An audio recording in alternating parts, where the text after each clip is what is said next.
তো আজকে ভিডিওটা হলো যে আখিরাতের বিপরীত কি। তো এই প্রশ্ন কিন্তু আমি গাইড থেকে এখনো করি নাই, তার জন্য এটা আবার মানে দেখলাম যে অনেকেই দেখতে যাচ্ছ যে সরাসরি গাইড থেকে তোমরা এই ভিডিওটা চাচ্ছ, তার জন্য আজকে ভিডিওটা করা। তো মূল কারণটা হলো যে তোমরা অনেকেই চাচ্ছ যে আমি সরাসরি ভিডিওগুলো গাইড থেকে দেই, তার জন্য তোমরা অনেক কমেন্ট করো যে সরাসরি গাইড থেকে এই প্রশ্নটা দিতে বলছে অনেকেই। তো তার জন্য আজকে ভিডিওটা করা। তো ভিডিওটা যদি তোমাদের কাজে লেগে থাকে বা একটু হলেও ভালো লেগে থাকে, যে আজকে ভিডিও তোমাদের একটু হলেও কাজে লাগবে এরকম যদি ভেবে থাকো, তাহলে অবশ্যই চ্যানেলটি সাবস্ক্রাইব করো। আর প্রতিটা প্রশ্নে তো সরাসরি গাইড থেকে দেখতে চাইলে চ্যানেলটা সাবস্ক্রাইব করে রাখবে, কারণ আমি প্রতিটা প্রশ্নই তোমরা জানো যে সরাসরি গাইড থেকে দিয়ে থাকি। তো যারা জানো না তারা ভিডিও এই চ্যানেলের ভিডিওগুলো সবগুলো দেখতে পারো, যে প্রতিটা প্রশ্নে আমি সরাসরি গাইড থেকে দিচ্ছি কি দিচ্ছি না। তো আজকেরটাও সরাসরি গাইড থেকে দেখাচ্ছি। তো এর আগে তোমরা চ্যানেল নতুন হয়ে থাকলে চ্যানেলটা সাবস্ক্রাইব করে পাশে বলুন কল থাকবে, ভিডিও দেখে লাইক করবে, চ্যানেলটা অবশ্যই সাবস্ক্রাইব করে পাশে বলুন কল করবে।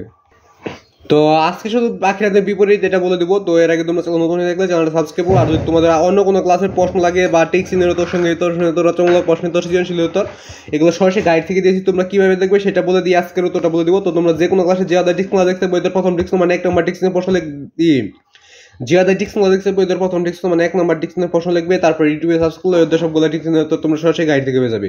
যদি না পাও সেক্ষেত্রে স্ক্রিনে একটা নাম লেখা আছে HMHASAN। তো তোমরা যে কোনো ক্লাসে যে আদার টিক্সগুলো দেখতে বইদের প্রথম টিক্স মানে 1 নম্বর টিক্সের প্রশ্ন লিখবে, তারপর HMS লিখবে, তারপর ইউটিউবে সার্চ করলে ওদের সবগুলো টিক্সের উত্তর তোমরা সরাসরি গাইড থেকে পেয়ে যাবে। যদি তোমরা সঙ্গীত প্রশ্ন দেখতে তার সঙ্গীত প্রশ্ন লিখে ইউটিউবে সার্চ করলে তোমরা সঙ্গীত প্রশ্ন পেয়ে যাবে, রচনামূলক প্রশ্ন লিখে ইউটিউবে সার্চ করলে রচনামূলক প্রশ্ন পেয়ে যাবে, এবং সৃজনশীল দেখতে সৃজনশীল ক নাম্বার লিখে ইউটিউবে সার্চ করলে ওই সৃজনশীল সম্পূর্ণ তোমরা সরাসরি গাইড থেকে পেয়ে যাবে। তো আজকে ভিডিওটা কেন করতেছে, তো সবাই তো জানো তোমরা যে জন্য দেখতেছো যে আখিরাতের বিপরীতটা কি। তা আখিরাত সম্পর্কে কিন্তু আমরা জানি, যারা আখিরাত সম্পর্কে না জানো তারা ইউটিউবে সার্চ করতে পারো আখিরাত কাকে বলে, আখিরাত শব্দের অর্থ কি, এইগুলো সার্চ করে দেখে নিতে পারো। ওইগুলোও কিন্তু ভিডিও আমি আপলোড করছি ইউটিউবে। তো আখিরাতের বিপরীত কি, আখিরাতের বিপরীতটা কি, তো নিশ্চয় দেখে নাও। আখিরাতের বিপরীত হলো দুনিয়া। আখিরাতের বিপরীতটা কি, দুনিয়া।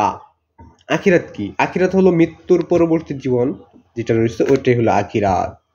আর ওর আগেরটা হলো বিপরীত মানে দুনিয়ায় যে এখন যেটা হচ্ছে এটা হলো দুনিয়া, আর মৃত্যুর পরবর্তী জীবন হলো আখিরাত। তো এই দুইটাই হলো মানে আখিরাতের বিপরীত হলো দুনিয়া। তো এইটাই ছিল আজকের ভিডিও। তো ভিডিওটা ভালো লাগলে চ্যানেলটা সাবস্ক্রাইব করে পাশে কল সিলেক্ট করবে, ভিডিওটাকে লাইক করে রাখবে, চ্যানেলটা তো অবশ্যই বেশি সাবস্ক্রাইব করে পাশে কল সিলেক্ট করবে, ভিডিওটাকে লাইক করে নেবে। আরও যদি তোমাদের কোনো ক্লাসের প্রশ্ন লাগে তো কমেন্টে বলে দেবে যে কোন ক্লাসের কি প্রশ্নটা লাগবে, যদি কমেন্ট করো তাহলে আমি অবশ্যই দিয়ে দেবো উত্তরটা। আজকে ভিডিওটা শুধু এই পর্যন্তই ছিল। তো যে আখিরাতের বিপরীতটা কি, তো আজকে ভিডিওটা বন্ধু ভিডিও সাবস্ক্রাইব করে